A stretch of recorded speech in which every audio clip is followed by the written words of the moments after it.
Bonjour à tous, ici Jérémy Leblanc-Fontaine, donc bienvenue dans cette nouvelle vidéo. Avant de débuter, je vous invite à vous abonner à ma chaîne et surtout à cliquer sur la petite clochette pour recevoir les notifications lorsque je vais publier mes nouvelles vidéos. Vous pouvez également visiter mon site web pour voir mes prochains ateliers qui s'en viennent. Si ça vous intéresse, lâchez-moi un petit courriel ou allez sur mon site pour voir ce qui s'en vient. Donc aujourd'hui, en fait, je vais répondre à une question que plusieurs m'ont posée au fil des capsules. J'en ai parlé un petit peu dans mes précédentes vidéos également. Quel mode d'autofocus j'utilise lorsque je fais de la photographie animalière? Donc, d'emblée, je veux juste dire que habituellement, j'ai un peu de difficulté à rendre ces explications-là claires. Donc, je vais faire de mon mieux pour vraiment vous expliquer tout ça de la manière la plus claire possible. Je suis en Nikon, mais dans le fond, tous les modes que je vais parler sont disponibles chez les autres fabricants d'appareils photo.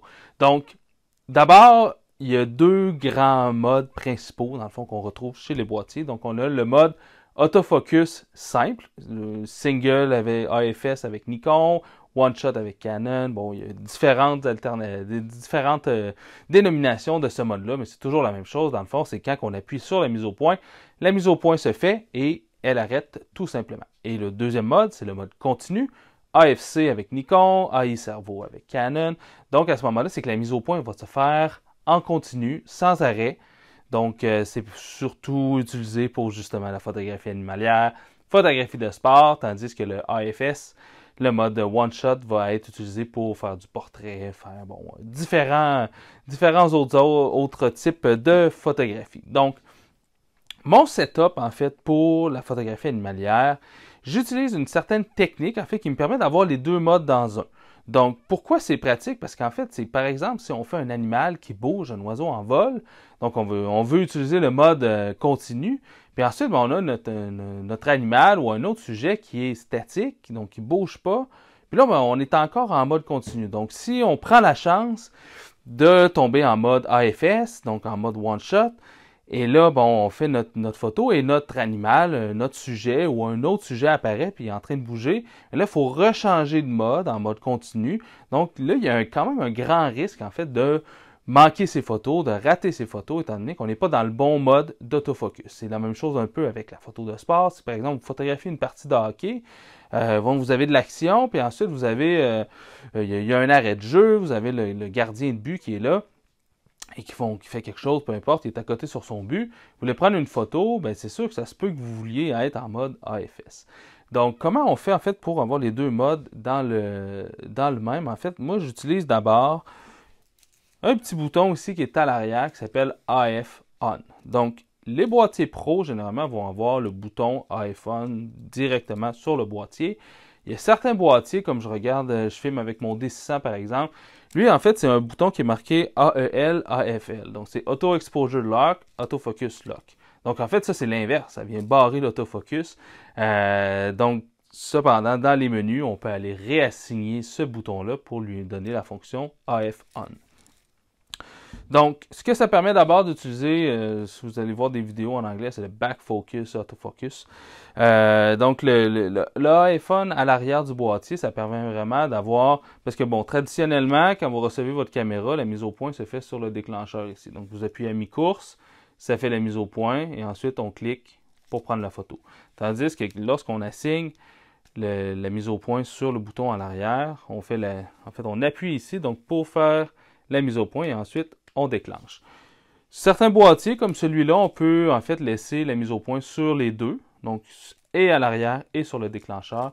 Je regarde mon D600 par exemple, lui, en fait, quand on assigne le bouton à l'arrière sur l'iPhone, l'activation de la mise au point se désactive automatiquement du déclencheur. Donc, pour moi, c'est plus ou moins pratique d'avoir sur les deux boutons en même temps parce qu'en fait, on utilise l'un ou l'autre, on n'utilise pas vraiment les deux. Donc, Moi, bon, il est déjà activé donc sur ce boîtier-là, le D500, c'est la même chose. Il est activé de base sur le bouton iPhone et je viens le désactiver à l'avant. Ensuite, ben ça, ce que ça permet justement, c'est qu'on peut suivre notre sujet et seulement déclencher au bon moment. Cependant, en fait, c'est même si le sujet arrête de bouger, je suis quand même pris pour faire mes mises au point sur, dans le fond, mon collimateur que j'ai choisi. C'est sûr que je peux toujours changer mon collimateur pour avoir la bonne composition et ensuite tout simplement déclencher. Bon, ce qui est pratique avec le mode One Shot, le mode Single AFS avec Nikon, c'est que, pardon, avec ce mode-là, on peut faire notre mise au point recadrée. Donc, si par exemple, j'utilise le collimateur central, je regarde, je fais la mise au point sur mon sujet et ensuite je recadre pour avoir une composition qui est intéressante.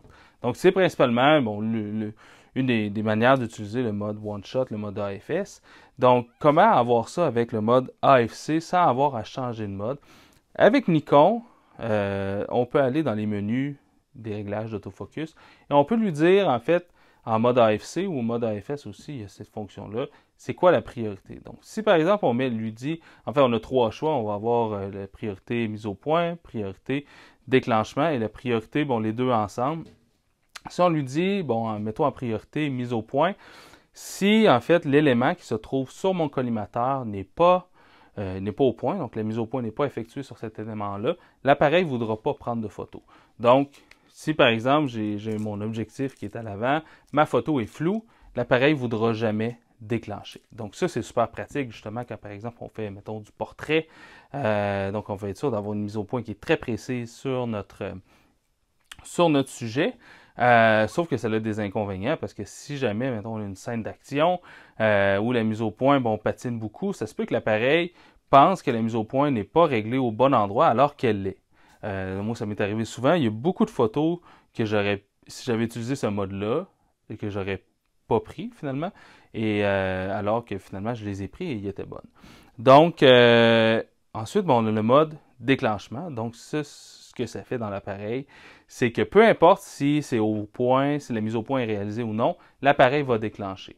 Donc, c'est un peu comme un mode manuel, un peu en même temps. Là, au lieu de basculer en AF, manuel focus, dans le fond, l'appareil prend des photos, même si la photo est hors focus. Donc, on peut tout simplement faire notre mise au point manuelle, par exemple, et déclencher.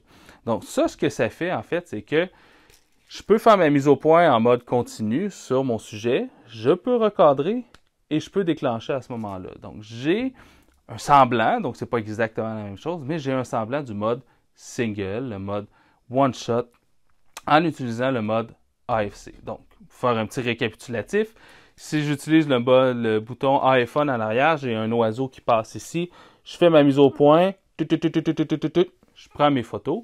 Et si par exemple j'ai mon oiseau qui est statique sur une roche, je fais ma mise au point avec le bouton iPhone, je relâche le bouton, je recadre et je peux déclencher la photo.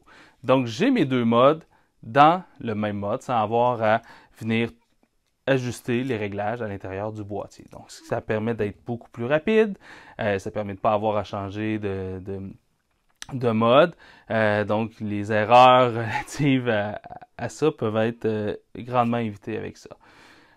Donc, donc moi, je photographie 99% du temps en mode AFC. Le 1% du temps qui reste, c'est en mode manuel. Donc, les seules fois, en fait, que je vais basculer en mode manuel, parce que comme je vous ai expliqué, l'appareil va déclencher même si la mise au point n'est pas faite. Donc, je peux faire ma mise au point manuelle et déclencher tout de même. Le seul moment où je me mets en mode manuel, c'est quand je fais des time-lapse et j'utilise l'intervallomètre dans l'appareil. Ou si je fais, bon, j'utilise le mode time-lapse aussi dans l'appareil. Là, à ce moment-là, si l'appareil est en mode autofocus, il va faire sa mise au point. Donc, si vous faites de la photo de nuit, par exemple, et c'est pas l'idéal parce que là, l'appareil va vraiment chercher la mise au point. Ça m'est arrivé à quelques reprises. Ensuite, on a les collimateurs, en fait, des choix de collimateurs. Je photographie la grande majorité du temps en un seul collimateur. Donc, ce que ça fait en sorte, c'est que l'autofocus est beaucoup plus précis. Et bon, surtout quand on photographie au travers des arbres, dans la forêt et tout ça, j'ai tout simplement à bouger le collimateur avec les flèches pour pouvoir régler ma composition à l'avance. J'utilise, bon, parfois il y a les modes dynamiques, mais bon, au fil du temps, on s'habitue à travailler avec un seul collimateur. Et présentement, 99% du temps, je travaille avec un seul collimateur. Donc, c'est les réglages, en fait, que j'utilise pour l'autofocus dans mon boîtier, en fait, dans mes boîtiers, dans tous mes boîtiers, c'est ce que j'utilise. J'espère que je vous ai donné peut-être quelques trucs pour régler votre propre boîtier par la suite et peut-être bon, améliorer la qualité de votre mise au point sur vos photos. J'espère que ça va vous aider. Si vous avez aimé cette vidéo, cliquez j'aime, laissez-moi un petit commentaire si jamais j'ai fait une différence dans votre setup et dans la qualité de vos photos. C'est sûr que ça me ferait un petit velours si je pouvais le savoir. Partagez cette vidéo avec vos amis et comme je l'ai mentionné, abonnez-vous, cliquez sur la clochette. Visitez mon site web pour mes prochains ateliers. Puis on se dit à la prochaine capsule. Bye!